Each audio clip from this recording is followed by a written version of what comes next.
Tonight, there are new allegations of sexual abuse against two priests from the Oakland Diocese. These allegations coming to light publicly for the first time. Our investigative unit has been following this story since 2019. Investigative reporter Candice Nguyen tried to get some answers from the diocese. The accusations come from a former seminarian within the diocese who had accused a local priest of tying him up and raping him as an adult. But after he told our investigative unit that story, this longtime Catholic has come forward with new allegations that date back to his childhood. The worst day of my life. This is the 28-year-old former Oakland seminarian who accused Livermore priest Father Michael Van Din of raping him 3 years ago. He doesn't want to be identified, so we're calling him John Doe. He sat me down in a chair. We spoke to him in 2019 after he sued the Oakland Diocese over the alleged assault. And he grabbed me and he said, "I want to give you a massage." He threw me down on a mattress. He took my clothes off and he began to sexually assault me.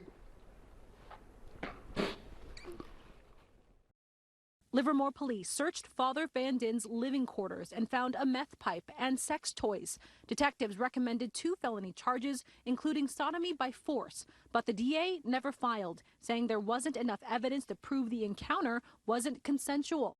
Father Van Din remains on leave and still collects a paycheck from the diocese. He was going to therapy for what had happened with Father Van Din. Sandra Ribera-Speed is John Doe's attorney. Months after we interviewed her client about Father Van Din, he came forward with new allegations involving 2 other priests. At some point, he felt comfortable disclosing to his therapist of the prior instances of abuse involving Father Chavez and Father Lopez. The allegations against Father Luis Lopez stem from John Doe's time at Mount Angel Seminary in Oregon when he was in his early 20s. Doe says Father Lopez would visit the seminary, find ways to be alone with him, and touch him inappropriately. Father Lopez is currently assigned to Fremont's Corpus Christi Parish. The allegations against Father Ricardo Chavez go back much further to when Doe was an altar boy at St. Peter Martyr Church in Pittsburgh.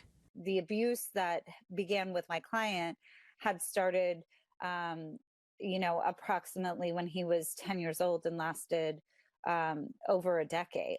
Why did it take longer for your client to make allegations against these 2 priests? He didn't feel comfortable talking to anyone about them. So much so that I didn't even know about them when I began representing him. Ribera-Speed says she learned Father Chavez had been accused before of abusing minors in the 90s at St. Leander's in San Leandro, but she alleges the church never investigated. When it learned of Doe's new allegations, she says the diocese allowed the retired priest to continue saying Mass for nearly a year. We went to the diocese about this, and a spokesperson said Chavez, like Lopez, weren't defendants in the lawsuit and haven't admitted to anything, and Doe never filed police reports on them. Let me tell you the extent of their investigation. It was to interview Father Chavez. We contacted the diocese for more answers, but it told us a court order sealed documents related to the diocese's investigation of allegations concerning priests named in the Doe lawsuit. Therefore, they aren't public. The diocese also refused to tell us if either priest had been accused of abuse in the past or about the outcomes of any internal investigations. In a statement, the diocese said it considers all allegations of misconduct by clergy serious. Neither priest responded to our request to talk with them. They keep secrets at all costs. Dan McNevin is a Bay Area leader at SNAP, the survivors network of those abused by priests. He says he was also abused by a priest as a child. McNevin says the Catholic Church still hasn't come clean about sexual abuse within its ranks. I'm really sorry that we have more new names. We think it's an average of maybe 2.5 priests per month are exposed for abusing children contemporaneously.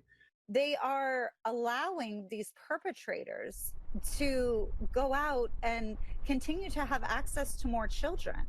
Last year, John Doe settled his lawsuit against the Oakland Diocese for $3.5 million. The settlement did not include any admissions of guilt.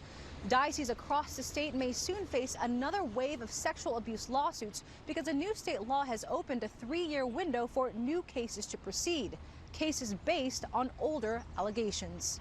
Candice Nguyen, NBC Bay Area News.